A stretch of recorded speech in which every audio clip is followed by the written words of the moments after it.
Okay, we're going to do a little bit of Entrelac. It is a series. I'm using 8 as my base, so you need enough needles to divisible by 8. I'm using 24, which will have 3 base triangles. You will need 2 transfer tools, at least 1 weight per square. Actually, I'm going to set these over here behind me. And you'll need 3 needle holders. I'm using bobby pins. Hairpins. You could use bobby pins, you could use stitch holders, and I'm going to do each row, each series of rows in a different color so you can see the shape it's taking. Now the first thing we're going to do is the base triangle. Base triangles, because you're doing 3 of them. Clear your work off. Do a cast on that you're comfortable with.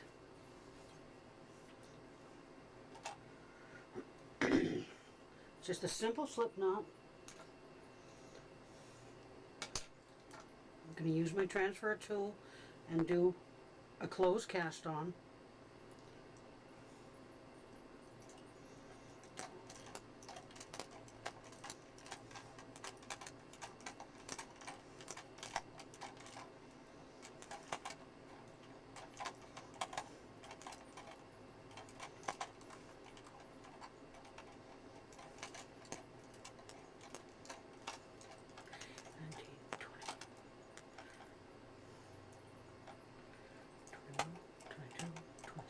And 24. Now I'm going to knit 2 rows so my yarn ends up on my right hand side. Now I do not want to use my black hem or my cast on comb, so I'm going to hang weights every once in a while. Pretty much about every 8, but you don't have to go and count it.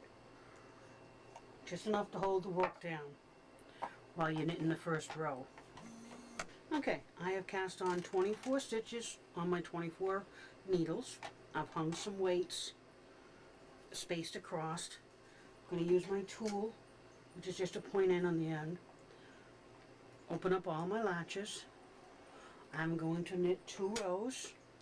This is just my base row. If I wanted ribs, I'd do it there. Because I want my yarn on this side, on the right hand side. With the carriage on the right, pull all but 1 needle closest to the carriage into hold position. You don't really need you, and then you knit 2 rows. 1, give it a little tug because it won't stitch otherwise. 2, put the next needle in working position. Now I'm going to move my weight over so it holds down that first stitch. Knit 2 rows. Make sure that first stitch is, because it doesn't always. 2. Put the third in working position. 1. Give it a little tug sometimes. 2. Fourth in working position.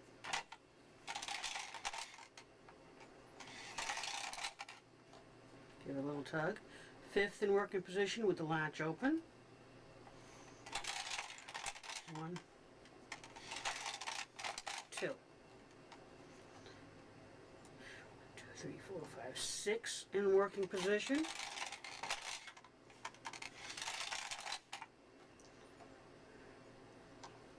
7th working position with the latch open.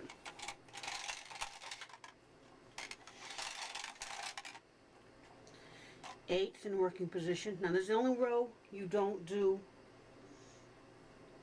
a 2-row section, because you're doing your 8th stitch. Leave the carriage on the left.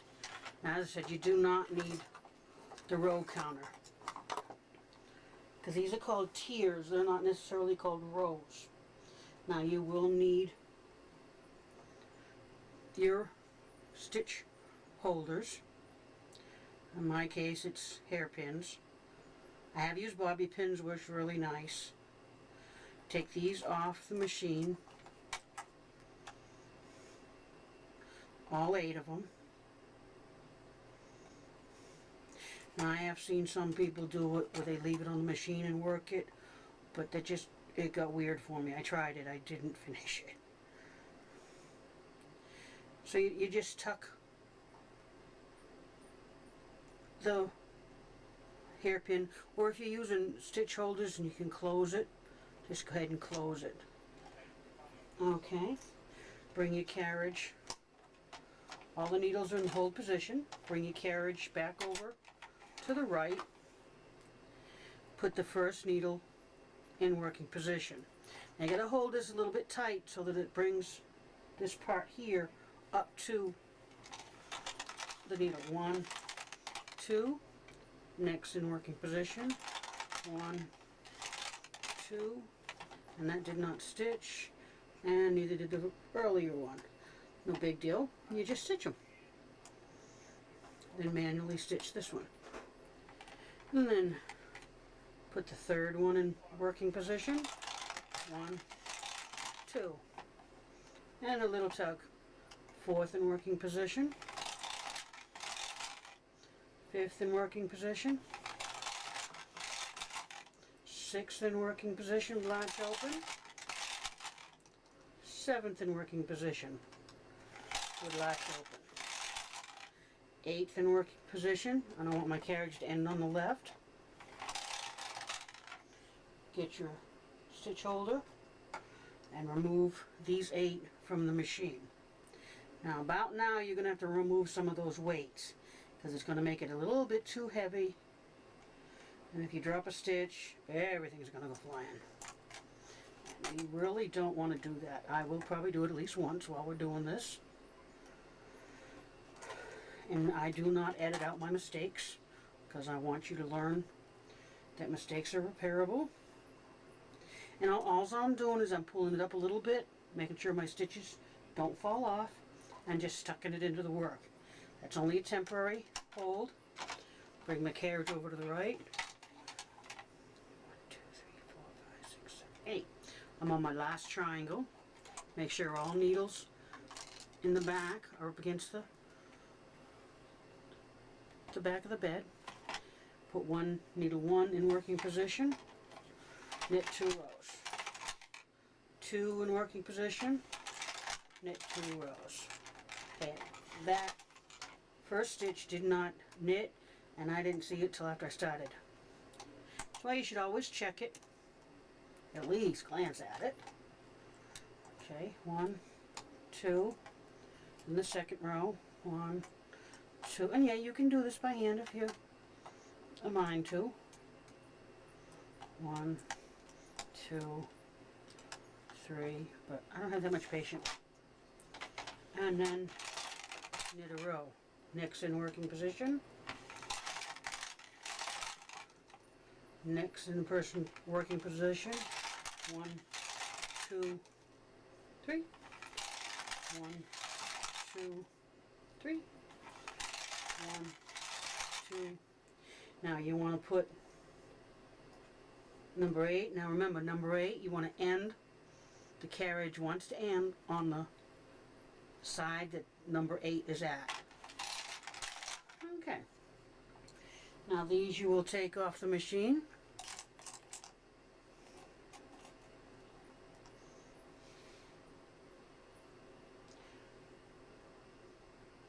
Okay. Sorry about that, regroup. You're not going to take these off the machine. What we're going to do, now we're doing an increase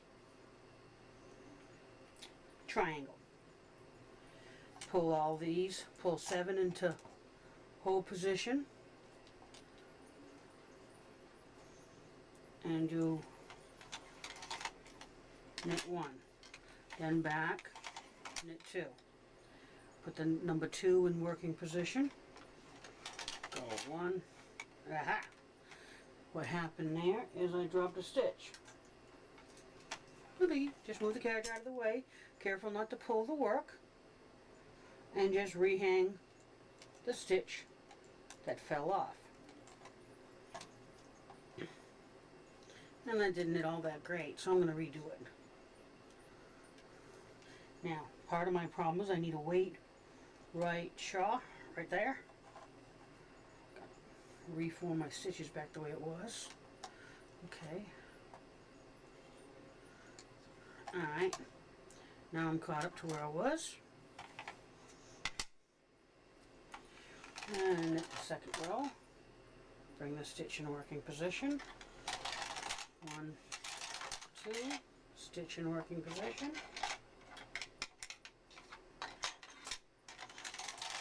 1, 2, stitch in working position. 1, 2, working position. 1, 2, working position. 1, 2, working position, and this is the 8th. So where do I end? On the edge where the 8th stitch is. Now this is, you have your base row, which is the white that we did a little bit ago, and I'm starting on tier 1. Tier 1 is a series of increased triangle, squares, decreased triangle. This that we just did is an increased triangle. Now these, I've taken all my weights off. These will get put on a stitch holder.